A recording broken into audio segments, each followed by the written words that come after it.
Hello बच्चों, मैं P K Sinha mathematics by P K Sinha class में अभी सभी बच्चों का स्वागत करता हूं। बच्चों, मेरा ये वीडियो फंक्शन लेक्चर नंबर 9 है। लेक्चर नंबर 8 तक हमने क्लासिफिकेशन ऑफ फंक्शन में monomial function, polynomial function, rational function, irrational function, piecewise defined function में modulus function, signum function, greatest integer function और लिस्ट इंटीजर फंक्शन के बारे में discuss किया। In this video I am going to discuss properties of list integer function. तो आप सबसे पहले लिखेंगे properties of list integer function.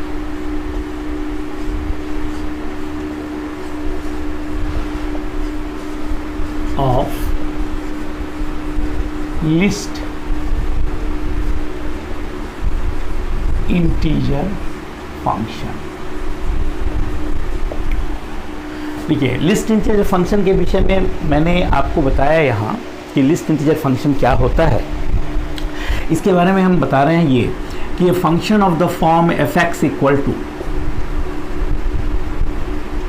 Small bracket के अंदर x है, या आप इसको देखेंगे कि एक बोल्ड ब्रैकेट नीचे से ओपन होता है, इसको हम लोग कहते हैं लिस्ट इंटीजर फंक्शन। इसका मतलब ये होता है कि अगर लिस्ट इंटीजर फंक्शन में x अगर इंटीजर है तब तो ये ठीक इसके बराबर होगा, और अगर x इंटीजर नहीं है तो इससे बड़ा इंटीजर यानी x से बड़ा इंटीजर में जो सबसे छोटा होता है उसे हम लिस्ट इंटीजर फंक्शन कहते हैं। जैसे एग्जांपल के तौर पे आप देखिए कि अगर ब्रैकेट के अंदर 5 लिखा हुआ है तो तुम 5 लिखेंगे, because we know that 5 is an integer. लेकिन अगर ब्रैकेट के अंदर 5.2 दिया हुआ है तो हम इसको 5.2 के बराबर नहीं लिख पाएंगे। क्यों नहीं लिख पाएंगे? Because we know that 5.2 is not an integer. तो क्या होना चाहिए? तो इसको list integer function list integer 5.2 is an integer greater than 5.2 but list, and we know integers greater than 5.2 are 6, 7, 8, 9 and so on. Among all integers greater than 5.2, 6 is list, so we can say that list integer 5.2 का value क्या होगा? 6। इसको हम लोग कहते हैं list integer function, जिसको हमने लेक्चर नंबर 8 में डिस्कस किया है। जो स्टूडेंट नए हैं वो मेरे पिछले वीडियो में जाकर के इसको देख सकते हैं, लिस्ट इंटीजर। अभी इस वीडियो में हम properties of list integer function को डिस्कस करने जा रहे हैं। इसमें सबसे पहला प्रॉपर्टी ये है कि अगर लिस्ट इंटीजर -x होता है तो can be written as minus list integer x, लेकिन ये ध्यान रखना चाहिए if x is an integer. अगर इस इंटीजर है तो ऐसी स्थिति में लिस्ट इंटीजर -x बराबर माइनस लिस्ट इंटीजर x होगा। ठीक है, एग्जाम्पल में भी देख सकते हैं इसको हम कैसे निकालते हैं, ये देखिए। लेकिन अगर list integer x is equal to minus list integer x plus 1 if x is not an integer, है ना। अब आप इसको समझें कि ऐसे लिखा हुआ है ये देखिए। अगर हम -5 लेते हैं तो इसका वैल्यू -5, लिस्ट इंटीजर -5 हुआ, और माइनस लिस्ट इंटीजर 5 भी अगर लेंगे तो इसका वैल्यू भी -5 भी होगा। यानी we can say that minus list integer 5 is equal to minus list integer 5, ये बराबर हुआ। लेकिन अगर मान लीजिए हमारे सामने -3.2 है, तो बाबू ये बताइए -3.2 से बड़ा इंटीजर इसका वैल्यू -3 होगा? नहीं। लेकिन अगर 3.2 है तो इसका वैल्यू जो होगा वो तो 4 हो जाएगा। तो अगर आप -3.2 करेंगे इसको तो ये तो -4 हो गया। अब आप ये बता सकते हैं यहाँ पे कि देखिए, ये देखिए इस पॉइंट को कि list integer -3.2 not equal to minus list integer 3.2, ये तो बराबर नहीं है इसके, क्योंकि ये -3 है और ये -4 है। तो इस -4 को अगर हम प्लस बनाना चाहें, यानी हम यहां लिख सकते हैं -3.2 अब +1 कर लें, -4 + 1 विच इज इक्वल टू -3। यानी इस केस में ये कह सकते हैं कि list integer -3.2 is equal to minus list integer 3.2 अब +1। अब आप इसको कह सकते हैं ये बराबर होगा, है ना। तो ये प्रॉपर्टी को डिस्कस किया हमने कि अगर लिस्ट इंटीजर -x होता है तो उसे हम माइनस लिस्ट इंटीजर x लिख सकते हैं, लेकिन x इंटीजर होता। अगर x इंटीजर नहीं है तो ऐसी स्थिति में list integer -x is equal to minus list integer x + 1 होना चाहिए। प्रॉपर्टी को हमने डिस्कस किया यहां पे। अब उसके बाद हम आगे बढ़ते हैं। देखिए तीसरा property list integer n plus x is equal to n plus list integer x if n is an integer. अगर n इंटीजर है तो n को अंदर से बाहर आप लिख सकते हो, उसमें कोई प्रॉब्लम नहीं होगा। ठीक है, ये हुआ 3 प्रॉपर्टी। अब चौथे प्रॉपर्टी जिसमें हम कुछ इनइक्वालिटी के बारे में डिस्कस करेंगे। ठीक है, अब देखिए इसको हम बताते हैं, इसके बाद हम चौथे प्रॉपर्टी जो कि डिस्कस करेंगे इनइक्वालिटी, जिससे फायदा ये होगा हमें कि फंक्शन के डोमेन और रेंज निकालने में हमें बहुत मदद मिलेगी।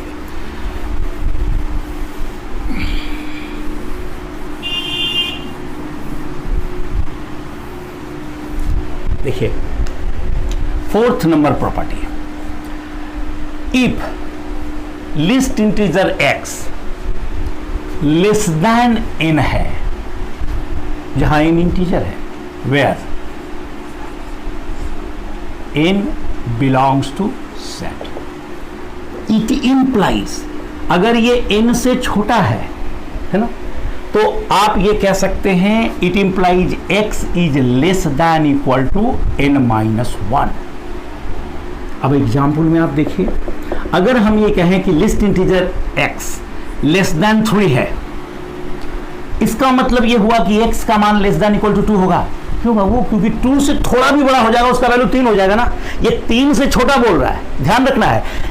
लिस्ट इंटीजर x का वैल्यू 3 n से छोटा है, यानी x का मान n माइनस 1 के बराबर होगा और n या उससे छोटा होगा। अब ये आप यहां पर देखो कि लिस्ट इंटीजर x का वैल्यू हमने कहा कि लेस देन 3 है। लेस देन 3 है, इसका मतलब x का मान 2 या 2 से कम होना चाहिए, क्योंकि अगर आप x का वैल्यू 2 से थोड़ा भी ज्यादा लोगे तो उसका लिस्ट इंटीजर पार्ट जो होता है वो तो 3 हो जाएगा ना। बात समझ में आ रहा है? इसलिए लिस्ट इंटीजर x अगर लेस देन n होता है तो x का वैल्यू जो है वो n माइनस 1 से छोटा या उसके बराबर हो सकते हैं। एक चीज। अब दूसरा प्रॉपर्टी में आप देखिए, यहां 5वां प्रॉपर्टी, अगर लिस्ट इंटीजर x का value less than equal to n है, it implies x also less than equal to n। यहां पे कोई फर्क नहीं पड़ेगा। क्यों? वेयर हम ये लिख देते हैं, where n is an integer. आप कहिएंगे क्यों भाई? देखिए see example, least integer x less than equal to 3, it implies x also less than equal to 3। if x greater than 3 in that case list integer हो जाएगा उसका 4, नहीं 3.001 भी लेंगे तो उसका लिस्ट इंटीजर पार्ट क्या हो जाएगा? 4 हो जाएगा। यानी लिस्ट इंटीजर x का वैल्यू अगर 3 है या उससे कम है तो x का वैल्यू भी 3 या उससे कम ही होगा। समझ में आ रहा है बात? नेक्स्ट प्रॉपर्टी में आते हैं, list integer function property number 6। देखिए, अगर लिस्ट इंटीजर x का वैल्यू ग्रेटर देन n है, not equal to, greater than n है, इट इंप्लाइज, n क्या है? इंटीजर है। तो अगर ये n से बड़ा है, obviously x greater than n होगा। कहिएगा क्यों भैया? तो देखो एग्जाम्पल में अगर लिस्ट इंटीजर x का मान 3 से बड़ा है, यानी x भी 3 से बड़ा होगा, 3 से थोड़ा भी बड़ा होगा तो 4 आ जाएगा ना वैल्यू, यानी x का मान 3 से बड़ा होगा, है ना। लिस्ट इंटीजर x अगर ग्रेटर देन n है, it implies x greater than n होगा, वेयर ये मेंशन कर देना आवश्यक है, where n is an integer. n always एक इंटीजर है यहां पे। ठीक है, अब आगे बढ़ते हैं 7th प्रॉपर्टी पे।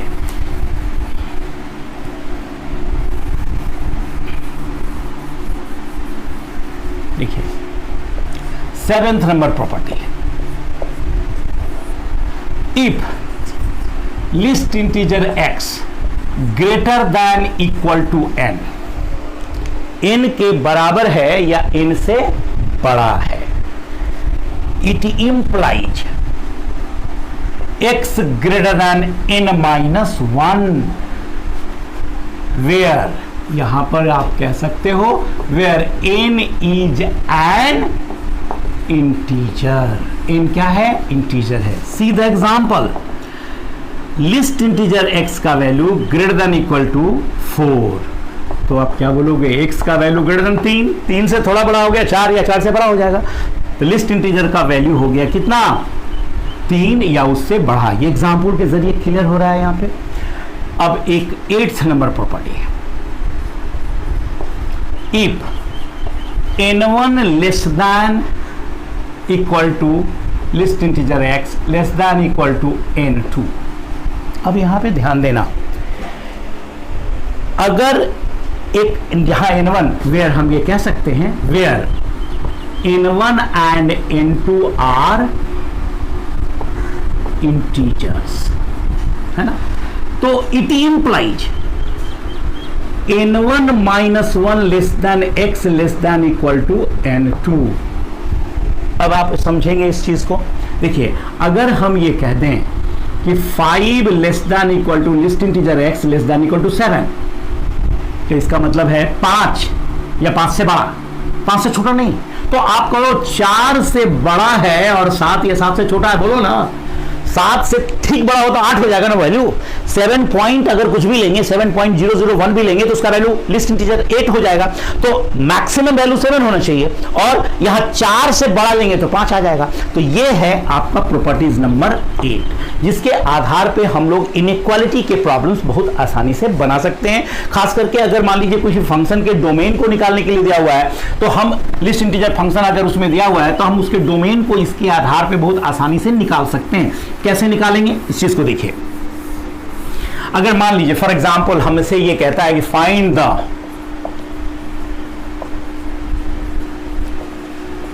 Domain of definition of fx equal to under root list integer x minus 3, है ना। मान लीजिए यही एक सवाल है, ठीक है। तो हम क्या लिखेंगे, सॉल्यूशन में इसका डोमेन निकालना है। डोमेन निकालने का मतलब ये फंक्शन डिफाइन होना चाहिए, डिफाइन का मतलब रियल और फाइनाइट होना चाहिए। तो हम ये लिखेंगे fx will be define if and only if list integer x minus 3 is greater than equal to 0, it implies list integer x greater than equal to 3।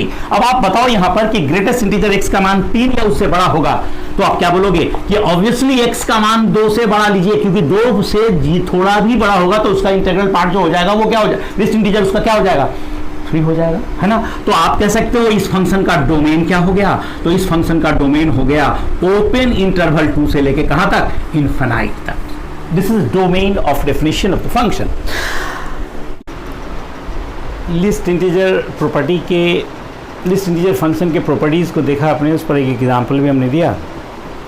अब पीस वाइज डिफाइंड फंक्शन में जो 5वां फंक्शन था जिसको हम fractional part function कहते हैं, वो आप लिखिएगा।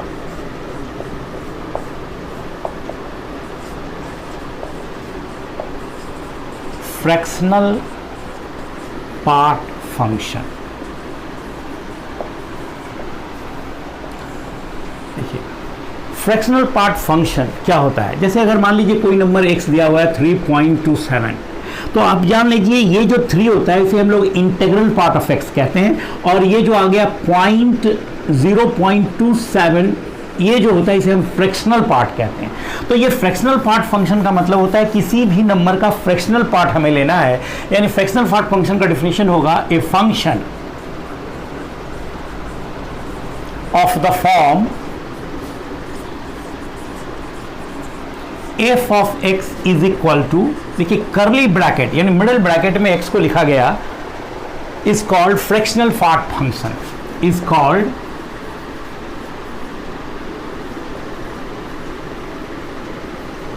Fractional part function. इसे हम कहते हैं फ्रैक्शनल पार्ट फंक्शन वेयर, आप ये ध्यान रखिएगा, where 0 less than equal to x less than 1, यानी किसी भी नंबर का फ्रैक्शनल पार्ट ऑलवेज जो है 0-1 के बीच लाई करता है। अगर वो नंबर इंटीजर है तो उसका फ्रैक्शनल पार्ट 0 होगा, अगर वो नंबर इंटीजर नहीं है तो निश्चित रूप से उसका फ्रैक्शनल पार्ट 0 और 1 के बीच में लाई करेगा। इसे हम कहते हैं फ्रैक्शनल पार्ट फंक्शन, ठीक है। अब आप देखिए यहां पे fx बराबर fractional part of x, it implies y बराबर फ्रैक्शनल पार्ट ऑफ x। अब देखेंगे for all x belongs to r, 0 less than equal to y less than 1, इसलिए डोमेन जो होगा इसका, फ्रैक्शनल पार्ट फंक्शन का डोमेन होगा all real number, and range जो होगा वो क्लोज इंटरवल 0 से लेकर के 1 ओपन के बीच होगा। Fractional part function, a function of the form F X equals to curly bracket के अंदर x लिखा हो से is called fractional part function, where ये जो देख रहे कर्ली ब्रैकेट में ये फ्रैक्शनल पार्ट ऑफ x है, यानी x का फ्रैक्शनल पार्ट है, मतलब इसका वैल्यू जो होगा ऑलवेज 0 1 के बीच लाई करेगा, है ना। जैसे एग्जांपल के तौर पे आप देखिए, एग्जांपल में देखिए, अगर फ्रैक्शनल पार्ट 2.37 दिया हुआ है तो इसका वैल्यू होगा 0.37, यानी इस नंबर का फ्रैक्शनल पार्ट लेना है। अगर मान लीजिए नंबर दिया वो 1.99 तो इसका फ्रैक्शनल पार्ट 0.99 होगा, ठीक है।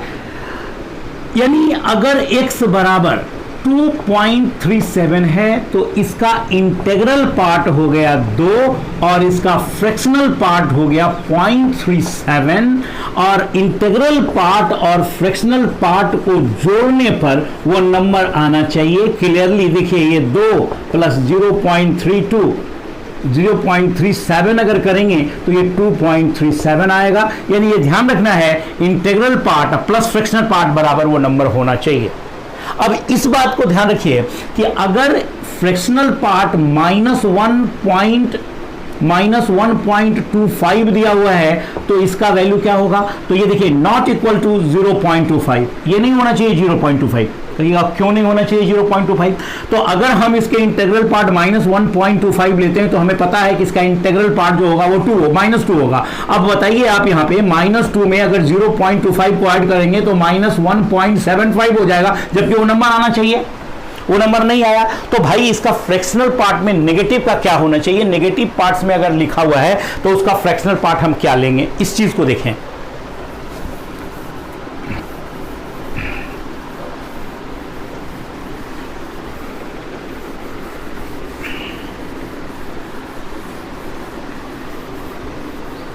देखिए फ्रैक्शनल पार्ट नेगेटिव नंबर का कैसे लिखना चाहिए वो आप देखिए। अगर -1.25 है, फ्रैक्शनल पार्ट कभी नेगेटिव नहीं होता है, ये बता चुके हम, 0 से लेकर के 1 के बीच में होता है। तो नेगेटिव के लिए इसका फ्रैक्शनल पार्ट जब होगा तो होगा 1 - 0.25 विच इज इक्वल टू 0.75। अब आप चेक करो, integral part of -1.25 is equal to होता है -2।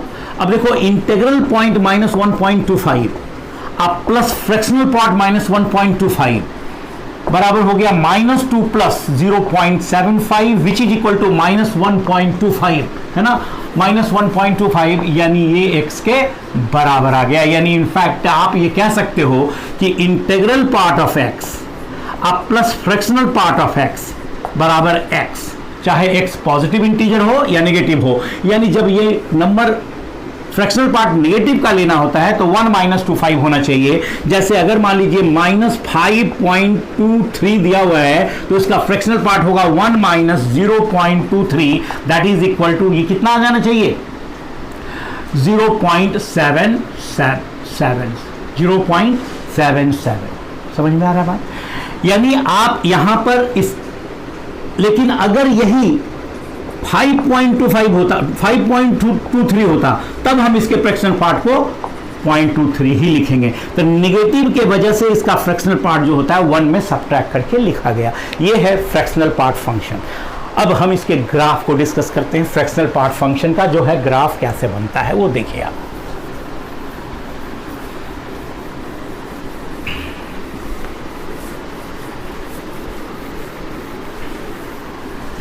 देखिए फ्रैक्शनल पार्ट का एक और फॉर्म है जिसको हम यहां पे डिस्कस कर रहे हैं। देखिए अगर 0 less than equal to x less than 1 होगा, है ना, इट इंप्लाइज y बराबर x होगा। यहां ध्यान रखना है y बराबर अगर फ्रैक्शनल पार्ट ऑफ x है तो x का वैल्यू अगर 0 से लेकर के ओपन 1 के बीच है तो x और y आपस में बराबर हो जाएगा। आप कहेंगे भाई कैसे बराबर हो जाएगा, इस चीज को समझना है।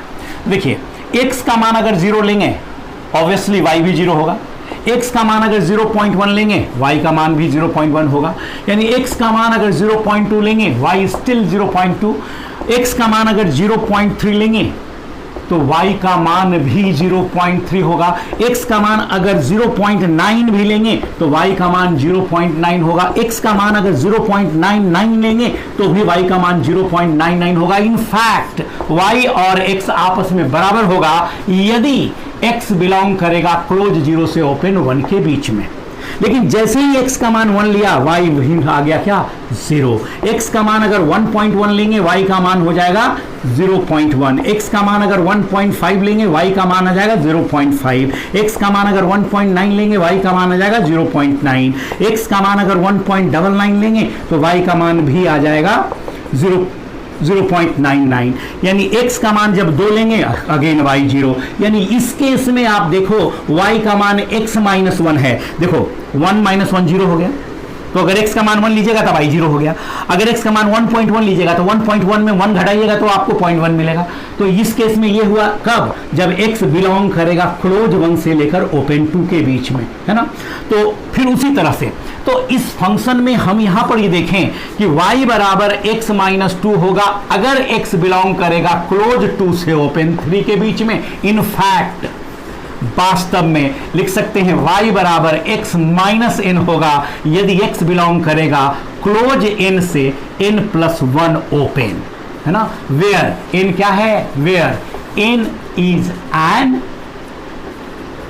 इंटीजर, n जो है एक इंटीजर है। ये हुआ फ्रैक्शनल पार्ट का एक दूसरा फॉर्म, जिसको another form of fractional part function कह सकते हैं। यानी इस फॉर्म में हम ये लिख सकते हैं कि y बराबर x minus n where x belong करेगा क्लोज n से n प्लस 1 ओपन के बीच में, जहां n एक इंटीजर है। ये फ्रैक्शनल पार्ट फंक्शन है। अब रही बात ग्राफ बनाने के लिए, तो आप ये देखो y बराबर x is a straight line passing through origin and उसका इंक्लाइनेशन 45 डिग्री होगा। क्यों? क्योंकि x का कोएफिशिएंट 1 है, यानी इस स्ट्रेट लाइन का स्लोप 1 है। स्लोप 1 है मतलब कि tan थीटा का वैल्यू इंक्लाइनेशन जो होगा 45 डिग्री होगा। फिर यहां पर आ जाओ y बराबर x माइनस 1, y बराबर x माइनस 1 अगेन x का कोएफिशिएंट 1 है, यानी इसका भी स्लोप 1 है, मतलब ये दोनों लाइन पैरेलल होंगे। फिर y बराबर x माइनस 2, क्या देखा, x का कोएफिशिएंट 1 है, यानी इसका स्लोप भी 1 है, यानी यह भी x एक्सिस के साथ 45 डिग्री का एंगल बनाएगा। यानी आप कह सकते हैं कि y बराबर x हो, y बराबर x माइनस 1 हो, y बराबर x माइनस 2 हो, सभी के सभी स्ट्रेट लाइन है और जिनका इंक्लाइनेशन 45 डिग्री है, यानी ये सभी के सभी लाइन जो है एक दूसरे के समानांतर हैं, पैरेलल है। अब इसके ग्राफ को हम यहां पे डिस्कस कर रहे हैं।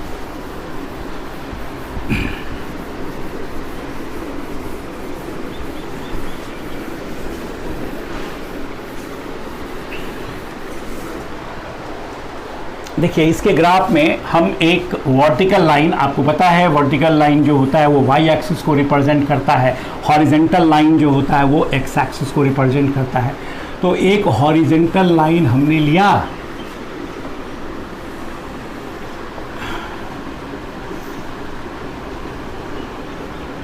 ये हो गया x एक्सिस, सॉरी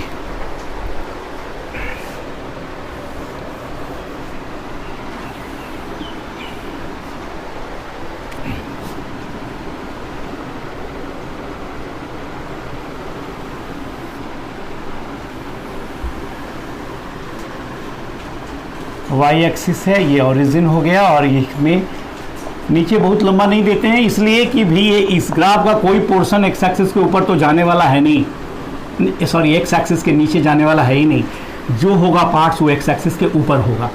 और ये देखिए यहाँ पर आप 1 लेते हैं, ये हुआ 2, ये हुआ 3, ये हुआ 4 और आगे जा सकते हैं, -1 इक्वल डिस्टेंस लेना है, -2 -3, ये हुआ नेगेटिव पार्ट y एक्सिस का पॉजिटिव पार्ट और ये x एक्सिस है। अब आप देखिए एक डॉटेड लाइन यहाँ पर आप ड्रॉ कर लें हर इंटीग्रल पार्ट पर, है ना, और ये 1 है ना। अब देखिए पहला ग्राफ जो है y बराबर x, तो y बराबर ये हुआ y बराबर कर्ली ब्रैकेट के अंदर x है। तो y बराबर x, जब x और y दोनों के दोनों बराबर होंगे तो ये लाइन x एक्सिस के पैरेलल यहां तक जाएगा, ये है y बराबर x। लेकिन ये कब? जब x का मान 0 क्लोज से ओपन 1 के बीच आ रहा है। फिर यहां पर आ जाइए, फिर x का मान 1 हुआ तो y फिर 0 आ जाएगा, और फिर इस लाइन के पैरेलल एक लाइन हमने ड्रॉ किया, ये देखिए। लेकिन जैसे ही 2 हुआ इसका वैल्यू फिर 0 हो जाएगा, ये देखिए, ये पैरेलल। 3 हुआ तो फिर इसके पैरेलल ये चला गया, देखिए ये यहाँ ओपन, और फिर ये देखिए ये 4, फिर ऐसे। तो ये जो आप देख रहे हैं ये वर्टिकल, यही ग्राफ बनेगा। ये देखिए यहाँ क्लोज और इसके पैरेलल, ये ओपन। फिर देखिए ये वर्टिकल लाइन डाले, ये क्लोज और यहाँ ओपन, देखिए ये ओपन, ये close. This is the graph of fractional part function. ये फ्रैक्शनल पार्ट फंक्शन का ये ग्राफ हो गया। अब इस ग्राफ को देखने के बाद आपको पता चलेगा कि इसका डोमेन सारा रियल नंबर है, और रेंज यानी जो y का वैल्यू होगा वो क्लोज 0 से लेकर ओपन 1 हो गया। This is fractional part function, graph of fractional part function. अब देखिए यहां पर अलजेब्रिक फंक्शन में हमने कहा फंक्शन को 2 क्लास में बांटा, अलजेब्रिक और ट्रांसेंडेंटल। ट्रांसेंडेंटल यानी non algebraic function. Algebraic function में मोनोमियल फंक्शन डिस्कस किए, polynomial function, rational function, irrational function, piecewise defined function. Piecewise defined function में 5 टाइप का फंक्शन हो गया, modulus function, signum function, greatest integer function, list integer function, and ये fractional part function. अब हम यहां पर डिस्कस करने जा रहे हैं ट्रांसेंडेंटल फंक्शन, यानी ये function which is not algebraic is called transcendental function, जिसके बारे में मेरा जो अगला लेक्चर होगा, लेक्चर नंबर 10, जहां पे ट्रांसेंडेंटल फंक्शन में exponential function, logarithmic function, trigonometric function and then inverse trigonometric function के बारे में डिस्कस करेंगे, है ना। तो आज का वीडियो यहीं तक है, आप इंतज़ार कीजिए मेरे अगले वीडियो का। तब तक के लिए बाय।